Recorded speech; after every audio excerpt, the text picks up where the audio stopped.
रब इश्रह ली सदरी व यस्सिर ली अमरी वाहलुल उक़दतम मिन लिसानी यफ़क़हू क़ौली। सदक़ल्लाहुल अज़ीम।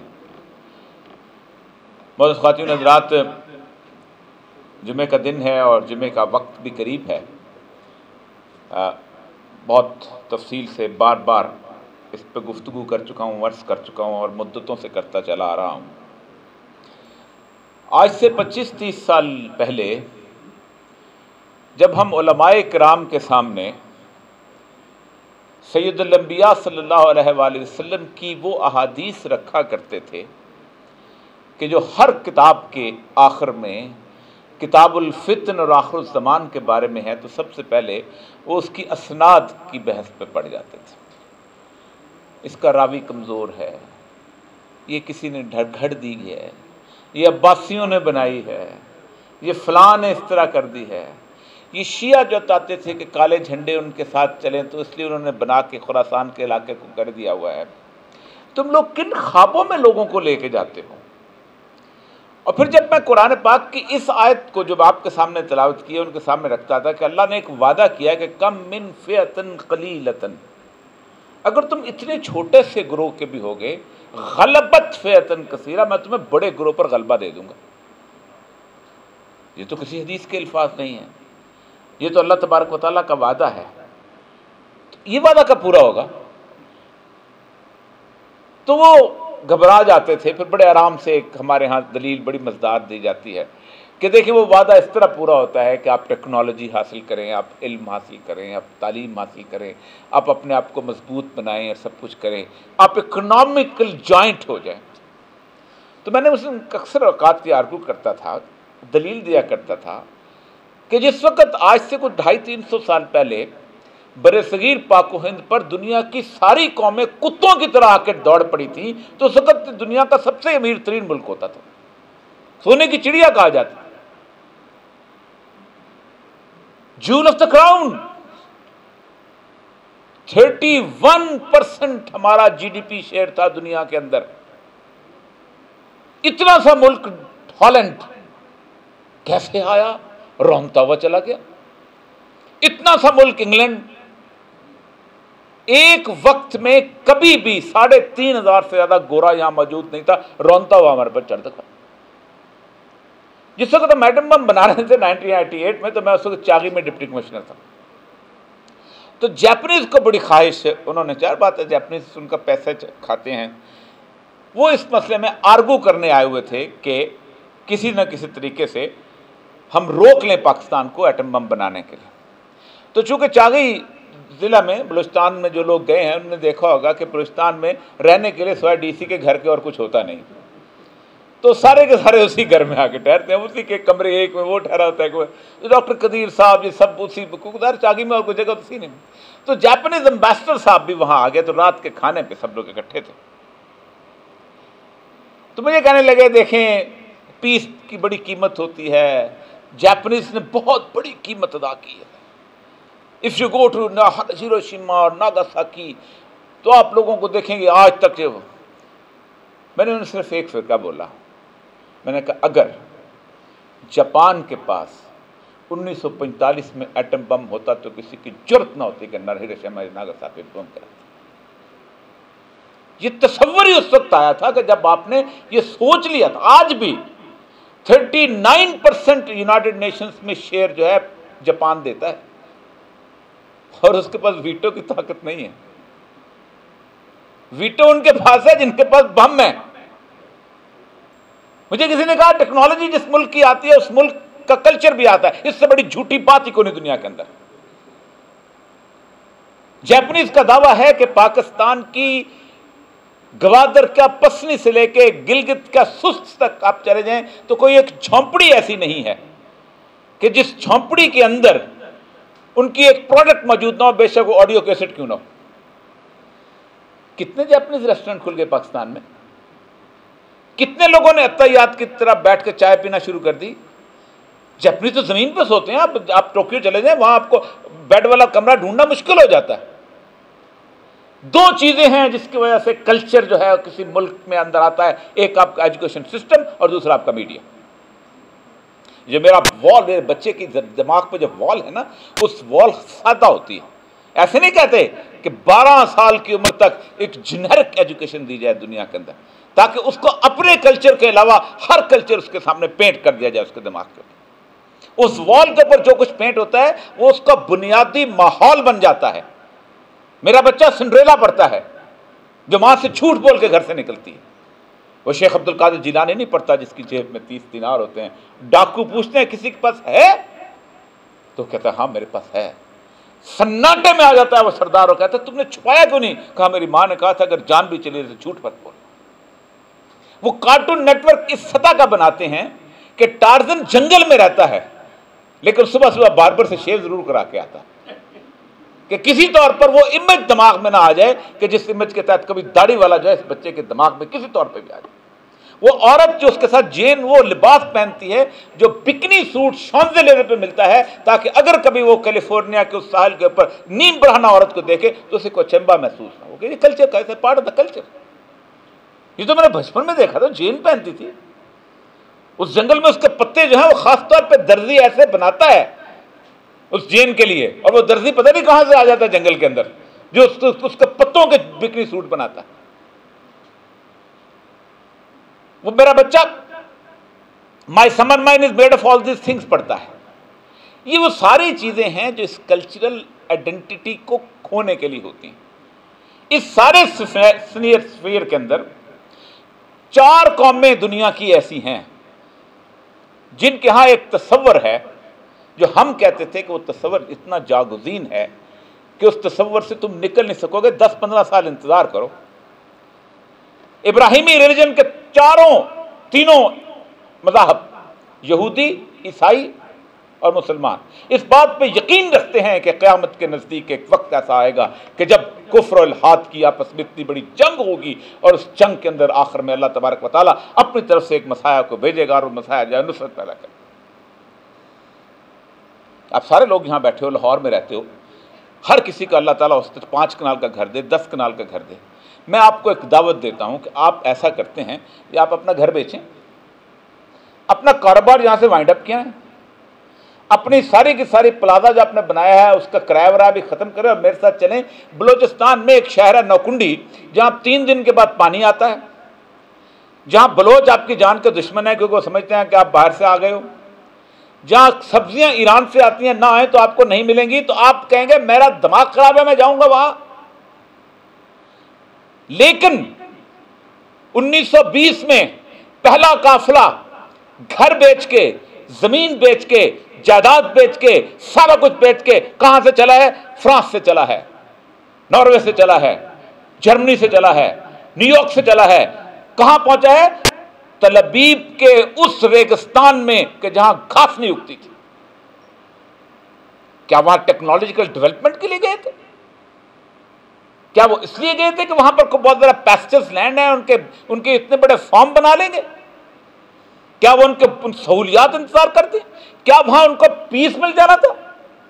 ट्रंक्वालिटी थी, वहां अमन था, मुस्तकबिल तक कुछ नहीं था। एक वादा था, यहां मसाया आएगा और हमें इस दुनिया में आदमी हुकूमत काम करके देगा। ये हैं वो लोग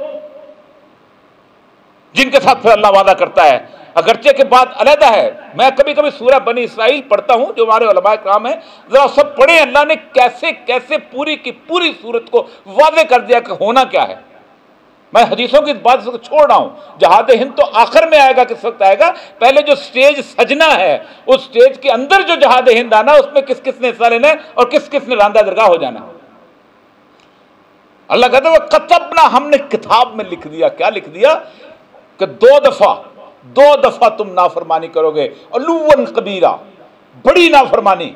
और पहली नाफरमानी जब तुम करोगे तो हमारे तुम्हारे पर ऐसे बंदे छोड़ देंगे, ऐसे बंदे छोड़ देंगे कि जो तुम्हारा घर बार गर्क कर देंगे, तुम्हें यहां से ले जाएंगे।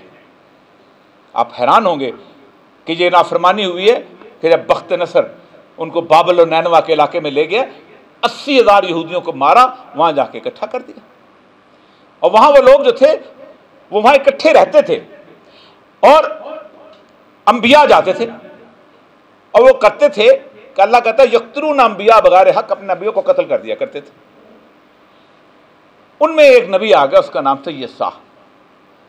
जिसको आप अंग्रेजी सुनने वालों के लिए, पढ़ने वाले ईजिया जो आप लोग पढ़ लें। उस नबी ने कहा देखो मेरे पास दो बशारतें हैं, एक बशारत मेरे पास ये है कि तुम यहाँ से तुम्हारी जो है ना निजात मिलने वाले, तुम जाओ, और दूसरी बात यह है कि तुम्हारे दरमियान एक ऐसा मसीहा आएगा कि जो आलमी हुकूमत कायम करके देगा तुमको। क्योंकि आप कभी भी जहाद हिंद को अगर इस बड़े फ्रेम से निकाल के देखेंगे ना तो आप गुमराह हो जाएंगे यकीन। फिर आप उसको एक टेरिटोरियल जंग, आजकल एक बड़ी मजेदार बात चली हुई है कि ये दो इलाकों का झगड़ा है, ये कश्मीर कॉज को इससे बड़ी सत्यानाश करने वाली बात ही कोई नहीं है। ये दो मुल्कों का झगड़ा नहीं है, सिर्फ वजाहत करने के लिए बता रहा हूं। तो आएगा वो अलग। उस वक्त जो उलमा थे और रहबान, अल्लाह दो लोगों का नाम देता है, अखियार व रहबान, उलमा और पीर। ये मशाइख कौंसिल जो थी ये खास तौर पर उनके साथ मिल गई हुई थी, और ये मशाइख कौंसिल जो महकमा औकाफ बाबलो नैनवा जो हैंगिंग गार्डन ऑफ बेबीलोनिया के पास उन्होंने घर भी ले दिए हुए थे और जिनके खुतबे भी होते थे और सब कुछ थे, उन्होंने कहा बकवास करता है ये शख्स, वी आर लिविंग कंफर्टेबल, हमें इतना शानदार यहाँ जगह है, ये है वो है, हमने उज़ैर को खुदा का बेटा कह दिया, उन्होंने मान लिया, सब कुछ खत्म। उन्होंने यसा पैगंबर को पकड़ा और आरे से ज़िबा कर दिया। लेकिन कुछ सालों के बाद यसा की पहली जो थी पेशगोई वो सही साबित हो गई। साइरस आज़म ने बाबल और नैनवा पे हमला किया और ईंट से ईंट बजा दी, और ईरान जो था ये दजला और फुरात तक एक्सटेंड कर गया। और इनको कहा अच्छा तुम्हारा घर कौन सा था, तुम्हारा वतन कौन सा था, हम तुम्हें वापस यरूशलेम में ले जाते। उनको वापस यरूशलेम ले गए, वहाँ जाके ये आबाद हुए, रहने शुरू हुआ। लेकिन उनकी जहाँ वो जो मशाइख कौंसिल और औकाफ के उलमा की बर्तरी बहुत ज़्यादा थी। और अल्लाह कहता है ला तश्तरू बिआयात ही समनन करीला, ये अल्लाह की आयात को छोटी छोटी बातों में भेज देते थे। हलाला कराना है बिस्मिल्लाह हाजिर, फलां कराना है ये हाजिर, ठीक, सूद हलाल कराना है सूद हलाल कर दिया हुआ था। अल्लाह ने इस कौम के लिए एक ऐसा नबी भेजा कि आदम अलैहिस्सलाम से लेके अब तक किसी के पास इतने मौजूद नहीं थे। एक ऐसी औरत के घर भेजा जिसका बाप पूरी माशरे के अंदर इज्जत और तौकीर के हिसाब से मशहूर था, और जो औरत ख़ास तौर पर इंतहाई शानदार करैक्टर वाली औरत थी, सैयदा मरियम। शक कोई ना कर सके, जिसको तो बेटे को लेके आई है उनके सामने, तो उन्होंने कहा इतने बड़े बाप की, इतने नेक बरगुज़ीदा बाप की बेटी तुम क्या करके आई हो? तुम, हम तो तुम्हारे चेहरे को देखकर तकद्दुस की कस्में खाया करते थे। और वो जब उन्हें पता चला कि ये कोई मौजूदा होने वाला, तो उन्होंने कहा ही इज अ बास्टर्ड, ये नौजुबिल्लाह एक तो हरामी बच्चा आ गया है। अल्लाह ने कहा रुको जी, मैं तुम्हारा इलाज है मेरे पास। कहा बोलो, अब पंगूड़े में से बोलो कि मैं कौन हूं। सैयदना ईसा बोले, फिर उसके बाद भूल गए। फिर अल्लाह ने उस माशरे के सबसे बदतरीन रांदा दरगाह लोग थे वो कोड़ी, जिनको फेंका करते थे, कुछ को गिदें खा जाती थी, कुछ को लोग खाना दे आया करते थे, ना बाप उनको देखता था, ना माँ उनको देखती थी, ना बेटे देखते थे, ना औलादें देखती थी, ना बीवियां पालती थी। कहा जाओ उनके हाथ फेरो उनके ऊपर।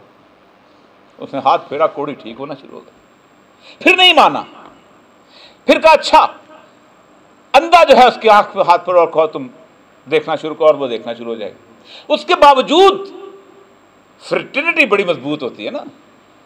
मैं अगर आज बात करूं कि ये होने वाला है, तो ये तुम उठ के खड़े हो जाओ तो कहेंगे आप क्या बात करते हो, अल्लाह ने कितनी दर्स दिया हुआ है ईमान का, सुकून का। वही कैफियत है। कब्र पे खड़े हो गए, का कुम बिस्मिल्लाह, हुक्म अल्लाह के हुक्म से बाहर आ गया, मुर्दा जिंदा होना शुरू हो गया। उसके बावजूद तमाम लोगों ने मानना शुरू कर दिया, पीछे लोग चल पड़े। उसके वाज इतने बड़े होने लग गए, जिसके ऊपर जिसे कुब्बत सगरा कहते हैं, ये बेसिकली वो पहाड़ी है जिसके ऊपर सैयदना ईसा जो थे वो वास किया करते थे।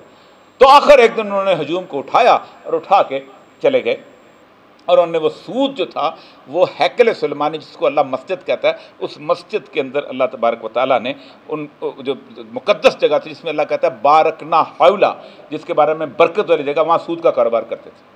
और कहा था कि यहूदी आपस में सूद नहीं ले सकते, दूसरों से ले सकते। उन्होंने मेज़ें उलट दी सैयदना ईसा। ये लोग गए और उन्होंने रोमन एम्पायर से दरख्वास्त की कि हम इस शख्स को फांसी चढ़वाना चाहते हैं सलीब पे, क्योंकि उनकी किताबों में लिखा हुआ था कि पैगंबर को अल्लाह कभी जिल्लत की मौत नहीं देता, और सलीब जिल्लत की मौत है। और दूसरा उनका ये था कि अगर ये शख्स सलीब पे चढ़ गया तो हम ये साबित कर देंगे कि ये साहब पैगंबर की पेशगोई नहीं है कि जो आके हुकूमत कायम करेगा, तो खत्म होगी, बात ही खत्म, फिर हम रहेंगे, हम जिंदा रहेंगे, सारा कुछ। चले गए उसने, फिर अल्लाह ने टेस्ट दिया। पूरे यरूशलेम में एक बदतरीन किस्म का कातिल, जालिम, डाकू, चोर था। रोमन गवर्नर ने कहा तुम इसको फांसी लगवानी है, सलीब पे चढ़ा जाए इसको, उनका इसको लगवाना। हजरत ईसा सलीब पे चढ़ा दिए गए। 600 साल तक ईसाई और यहूदी इस बात पे ईमान रखते रहे हैं कि सैयदना ईसा को सलीब हो चुकी है। जब अल्लाह ने सूरह निसा के अंदर आके खोला कि मा कतलहू मा सलबहू, भाई वो आएगा वापस। अल्लाह कहता है जब दूसरी दफा आया तो हमने तुम्हारा वो उजाड़ दिया कि वह कताना हम फिल अर्द ममा, हमने तुम्हें दुनिया में उम्मतों में तकसीम कर दिया। जाओ तुम नाइजीरिया में जाके बैठो, जाओ तुम इधर जाके बैठो, जाओ तुम इधर जाके बैठो, जाओ तुम इधर जाके बैठो, खबरदार वापस नहीं आना। वह हराम ला करियतिन हलकना अन्नहुम ला यरजिऊन, हमने तुम्हारे लिए इस बस्ती पर वापस आना हराम कर दिया। उस वक्त तुम वापस आओगे, कब आओगे? हत्ता इज़ा फुतिहत याजूज व माजूज, जब हम याजूज और माजूज को खोल देंगे। वह हुम मिन कुल्लि हदबिन यंसरून, और वो तुम्हारे बुलंदियों से तुम्हारे पर हमलावर होंगे। 1920 तक जो हजरत उमर का एग्रीमेंट है उन दोनों के दरमियान, वो उमर का एग्रीमेंट सिर्फ एक है कि हम इस शर्त पर ये चाबी तुम्हारे हवाले कर रहे हैं ईसाई हाकिम कि तुम यहां पर यहूदियों को रहने की इजाजत नहीं दो। It's international agreement. 1920 में पहुंचे हैं ये लोग। 1920 की मैं लंबी बात हो जाएगी, उसको मैं खोलना नहीं चाहता कि 1920 में यजूज मजूज की सूरत। 1920 में वो पहुंचे हैं और उन्होंने वहां एलिया की बिल्टअप किया। अल्लाह कहता है कि फिर हम ईसा को जब तुम्हारे दरमियान भेजेंगे, अल्लाह तुम पे रहम करके, तो फिर हम, अगर तुम उसका उस वक्त इनकार करोगे तो अल्लाह कहता है वाइन तुम उदना, फिर हम तुम्हारे साथ वो करेंगे कि तुम याद करोगे। ये वो यकीन वाली बात थी जिसके ऊपर मुझे और आपको ईमान लाना चाहिए था कि अल्लाह कहता है मैं तुम्हारा हशर कर दूंगा। आप पाकिस्तान में उलमा से लेके बड़े लोगों से पूछे कि यहूदियों का हशर होने वाला किधर हो सकता है सर? ब्रुकलिन में जाके देखें सर, पेरिस में बेलवेल में देखें सर, टेक्नोलॉजी देखें जी, ये करें। अल्लाह ने कहा अल्लाह के रसूल ने कहा हमने एक और काम पैदा की है।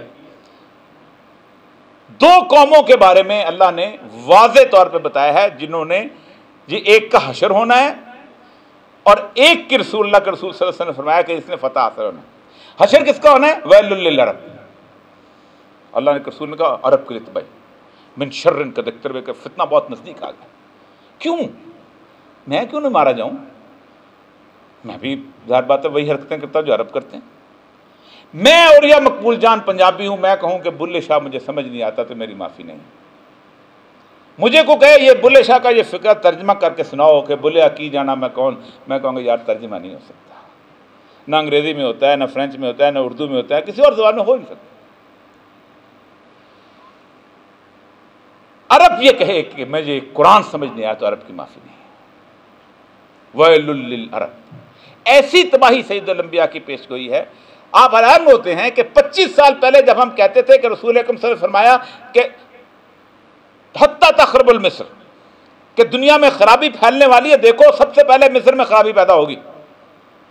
और जब मिस्र में खराबी उस वक्त नहीं पैदा होगी जब तक कूफे में बस खराबी पैदा ना शुरू हो जाए, और कूफे में उस वक्त होगी जब बसरे में खराबी पैदा ना हो गए, और जब ये हो जाएगी तो फिर देखना यमन में हो जाएगी, फिर यमन में होगा तो फिर उसके बाद आखिर में फरमाया जब शाम तबाही होगा फिर कोई खैर नहीं है। आज मैं उनको कहता हूँ उलमा को कि भाई ये रसूल मेरे ने कहा था, तुम संदेह ढूंढते थे, अब तो आफ्ताब अहमद दलील आफ्ताब। इंडोनेशिया में लड़ाई क्यों नहीं होती? मलेशिया में लड़ाई क्यों नहीं होती? ट्यूनिस में लड़ाई क्यों नहीं होती? बाकी जगह लड़ाई क्यों, जहां क्यों हो रही है? बुनियादी तौर पर ये वो लड़ाई है। रसूल के अल्फाज बड़े कमाल के हैं। फरमाया 80 झंडे निकलेंगे अहले रोम के। ईसाई नहीं कहा अल्लाह के रसूल ने, इसलिए कि इस वक्त यूरोप में कोई ईसाई नहीं अपने आप को कहलवाता। I am English, I am French, I am Norwegian, I am German. उन्होंने नेशनैलिटी, नेशन उठ के आ गए। 80 झंडे निकलेंगे अहले रोम के। लड़ेंगे किससे? अहले अरब से। अल्लाह ने, रसूल ने ये नहीं कहा मुसलमान, ये भी नहीं कहा वैलुल लिल मुस्लिमीन, मुसलमानों की तबाही, अरबों की तबाही वाम करा। और हर झंडे के नीचे 12,000 लोग होंगे, 12,000। 9,60,000 की फौज आज तक मैदान जंग में नहीं आई। पाकिस्तान की फौज अगर एक्चुअल आना चाहे तो 3 लाख से ऊपर नहीं है, जिसको इनको इन्फेंट्री बटालियन कहते हैं, वो भी इकट्ठे कर करा के आप इकट्ठे करें तब जाके होता है। बाकी आर्मी सप्लाई को रहते, मेडिकल को रहते, 9,60,000 लोग धामक और बाकमान आएंगे। आप सर फरमाया कि वो लड़ाई होगी कि एक परिंदा उड़ता जाएगा और नीचे देखेगा कि कुछ खाली जगह मिले जहां मुझे लाश ना हो तो मैं वहां रुक जाऊं, क्योंकि जो बदबूदार परिंदा है वो तो आता है गिद्ध वगैरह, जो साफ अच्छे दिन का होता है वो कहता है साफ जगह मिले, लेकिन थक हार कर लाश के ऊपर गिरेगा। इस तबाही के बाद फरमाया यहां से झंडे उठेंगे खुरासान से। जब हम कहते थे कि ये वो सरजमीन है जहां ट्रेनिंग हो रही है, जहां से झंडे उठेंगे, एलिया में गाड़ दिए जाएंगे। कोई यकीन नहीं करता था।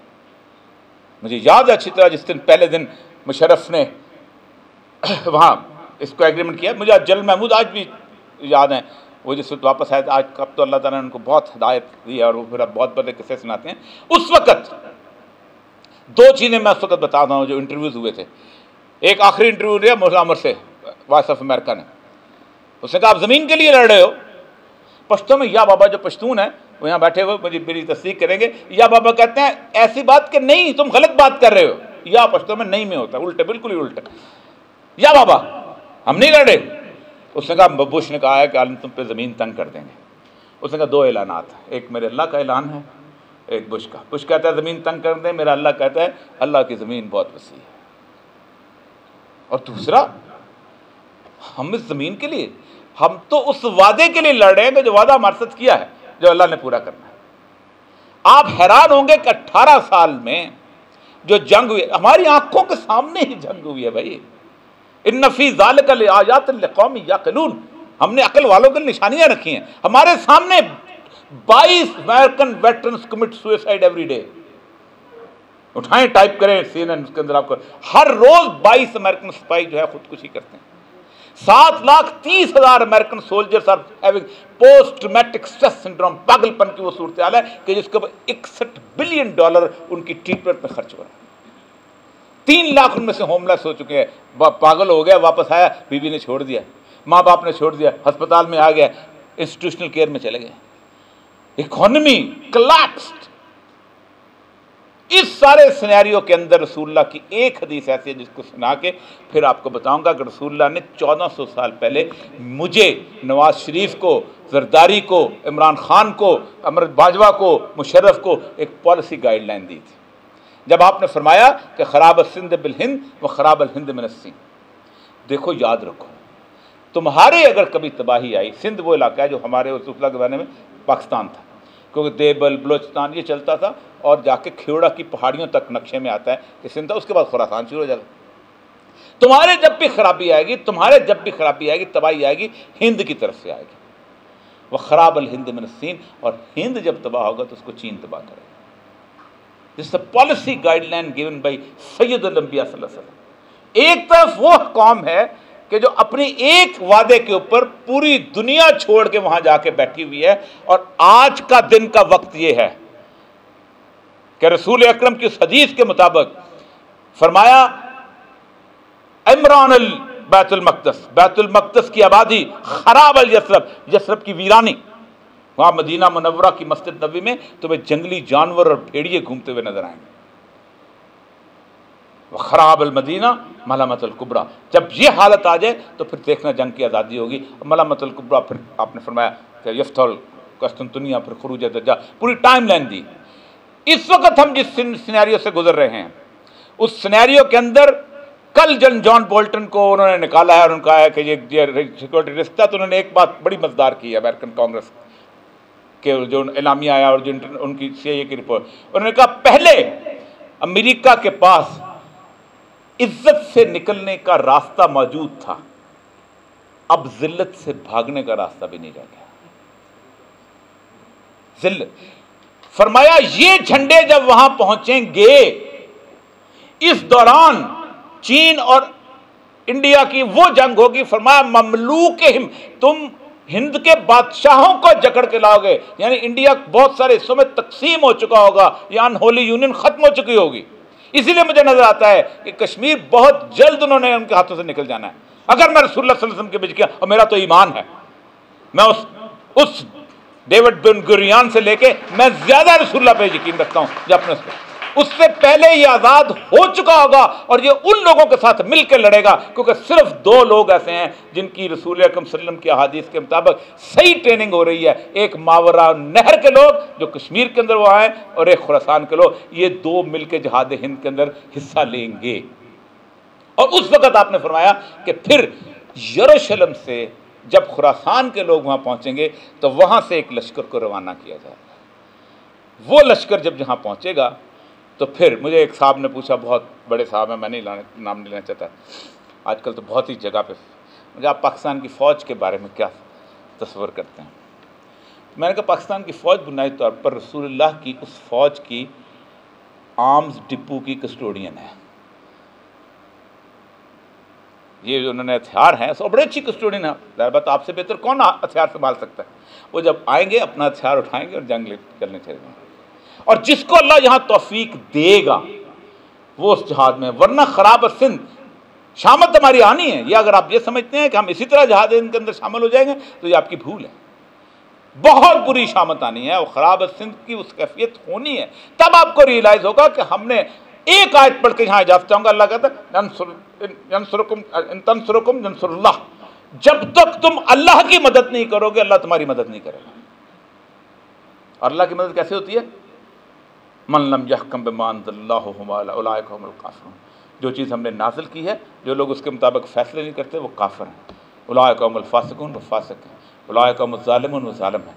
तुम अल्लाह की वहदानियत का, जिस मुल्क के अंदर रोज़ सुबह सवेरे 7 बजे उठ के हमारा दानिश्वर, हमारा शायर, हमारा अदीब, हमारा सहाफ़ी, हमारा सियासतदान, हमारा सारा कुछ खड़े होके सुबह सवेरे टेक्नोलॉजी के बुत के सामने सजदा करता हो, उस उम्मत को फतह नहीं हुआ करती।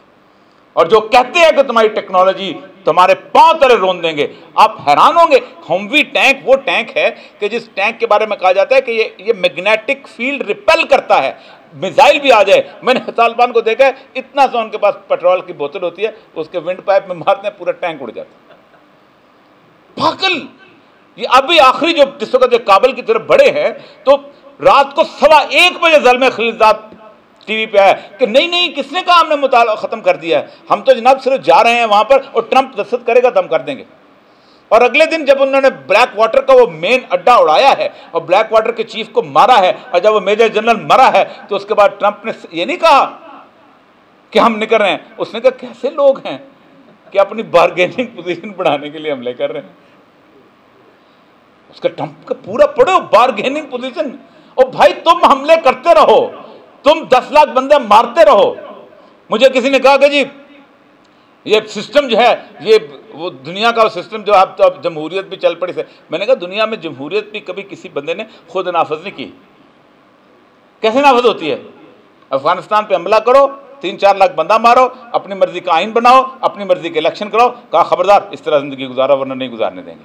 इराक पे हमला करो, अपनी मर्जी का आइन बनाओ, 7-8 लाख बंदा मारो, उसके बाद इलेक्शन कराओ, कहो इस तरह। कोई सिस्टम ताकत के बगैर नाफज नहीं है, बेशक वो जमहूरियत क्यों ना हो। और मैं चैलेंज करता हूं अगर याह्या खान इलेक्शन न कराता पाकिस्तान के अंदर, पाकिस्तान टूट जाता। किसी में इतनी सख्त नहीं थी कि जमहूरी निज़ाम नाफज कर देता। एक कुव्वत नाफजा, अल्लाह खुद कहता है कुव्वत नाफजा की सूरत हाल। तो ये मैं याद रखिए कि वक्त बहुत करीब है और अल्लाह ताला इस वक्त में रसूल अकरम सल्लल्लाहु अलैहि वसल्लम में एक दुआ आप कहा हुआ है, देखो याद रखो ऐसे वक्त के अंदर सिर्फ एक बात की दुआ किया कीजिए कि अल्लाह ताला हमें हक वालों की पहचान अता फरमाए, क्योंकि हमें अंदाज़ा नहीं होगा कि हम किस लश्कर के साथ चले जाएं, हमें अंदाज़ा नहीं होगा कि हम कहाँ मारे जाएंगे। और दूसरी चीज़ फरमाया फितनों से वही बचेगा कि जिसको फितनों का इल्म है। इसलिए हमेशा मैं अपने उलमा को कहता हूँ खुदा के लिए फरमाया दज्जाल उस दिन आएगा जिस दिन मस्जिदों में दज्जाल की का जिक्र बंद हो जाए। मैंने बचपन से अक्सर मौलवी के मुंह से दज्जाल का लफ्ज़ नहीं सुना, जबकि रसूल अकरम सल्लल्लाहु अलैहि वसल्लम हर नमाज में, उलमा यहाँ बैठे हर नमाज में अत्तहियात में बैठ के ये दुआ मांगा करते थे, अल्लाहुम्मा इन्नी अऊज़ु बिका मिन फितनतिल मसीह दज्जाल, अल्लाह मैं मसीह दज्जाल के फितने से परा। हर नमाज में कितने लोग मांगते हैं आज, कितने मौलवी मांगते हैं, अब कितने लोगों को सिखाया जाता है कि ये दुआ मांगो। उसकी वजह यह है कि उसका फितना इस तरह का होगा कि मुझे और आपको पता नहीं, जिस बात करेंगे तो बहुत लंबी बात हो जाएगी। लेकिन एक बात बड़ी तय है, कि इस वक्त मैंने कश्मीरियों को ये स्ट्रेंथ नहीं दी, ना कश्मीरियों को पाकिस्तान ने स्ट्रेंथ दी है। कश्मीरियों को मेरे अल्लाह ने इस सूरत में स्ट्रेंथ दी है कि उसने एक बड़ा दुश्मन मोदी उनके सर पे लाके खड़ा कर दिया। ये अल्लाह की चालें होती हैं, ये अल्लाह की चालें हैं कि आज हम महबूबा मुफ्ती से लेके फारूक अब्दुल्ला तक किसी शख्स में जुर्रत नहीं है कि उसका साथ दे सके। ये अल्लाह की चालें होती हैं कि आप अंदाजा करें कि 1925 में गोलवालकर और सावरकर ने कहा था कि we don't believe in the territorial jurisdiction of India. हम इस बात पे यकीन रखते हैं कि ये भारत जो है इसमें सिर्फ और सिर्फ वो जातें हैं जो रह सकती हैं कि जिनको ब्रह्मा ने अपने जिस्म से पैदा किया, सर से ब्राह्मण को पैदा किया, पांव से शूद्र को पैदा किया। इसके अलावा अगर वो किसी और दीन में चले गए हैं तो वापस आएंगे उधर रहेंगे। और इसके अलावा खा वो राजपूत है, ना खा वो मुगल है, खा वो सैयद है, खा वो हाशमी है, वो सब बहर अरब में फेंक देंगे। No territorial jurisdiction, genetic jurisdiction का 1947 में जब कॉन्स्टिट्यूशन बना रहे थे, 1925 में हमें पता ही नहीं था दो कौमी नजरिया क्या होता है। जब उन्होंने दो कौमी नजरिया पेश किया था, नागपुर में पहला जुलूस निकला है, उन्होंने जाके मस्जिद के सामने नफीरियां बजाई हैं, अंग्रेज का कानून तोड़ा है। उसने कहा नहीं रहने देंगे हम, क्योंकि 6 कैटेगरीज हैं उनके नजदीक। नंबर 1 ब्राह्मण, वैश्य, क्षत्रिय, शूद्र, दलित और मुसलमान। और मुसलमान को कहते हैं मलीच, क्योंकि ये बाहर से आए थे और उन्होंने देवताओं की सरजमीन को नापाक किया, इसलिए उनको यहां से निकाल देंगे। ये उन्होंने करना है। जिस तरह यहूदी ने यकीन और ईमान लेके खड़ा हुआ है, इस तरह वहाँ भी यकीन और ईमान की दौलत लेके बाबरी मस्जिद को जाकर उन्होंने उड़ाया था। और वह आज जाके हर मुसलमान को खड़ा करके करते हैं। आप यहाँ कर सकते, अब तो खैर हमारी तो तालीम ही नहीं है, लेकिन क्या आप उस तरह लिंचिंग किसी ईसाई की यहाँ कर सकते हैं? यहाँ तो हालत, जब मैं तो उस दिन एक किसी यूरोपियन कंट्री में था, तो मैंने कहा आप मेरे बारे में बात करते हो, मुझे कोई दुनिया का मुल्क बताओ कि जिसमें ये जो फिरोजपुर के वाक़या हुआ था, जो धमाका हुआ था ईसाई चर्च के अंदर, 2 मुसलमान लड़कों को आग लगा दी थी, मेजॉरिटी को आग लगाई थी, हम तो नहीं चीखे। क्या कभी हो सकता है कि किसी यूरोपियन मुल्क के अंदर मुसलमान कम्युनिटी उठे और वहां उनको आग लगा दी जाए? किसी दो बड़े ईसाइयों या और भी जो भी उनके। तो बुनियादी तौर पर कहने का मकसद यह है कि हम बहुत नज़दीक हैं। याद रखिए, अल्लाह का वादा है, और इस वादे के बारे में एक आयत सुना के, वल्लज़ी अरसल रसूलहू बिलहुदा, हमने एक रसूल तुम्हारे दरमियान भेजा है हिदायत के साथ, लियुज़हिरहू अलद्दीन कुल्ले, जो तमाम मदियान पर इस दीन को गालिब करेगा। मेरा वादा है, अगर मुझे इस पे यकीन नहीं है तो मुझे फिर पूरे कुरान पे यकीन नहीं है। फिर मैंने टेक्नोलॉजी के बुत को बुत माना है, मैंने अल्लाह को खुदा नहीं माना। वाखिर दावत।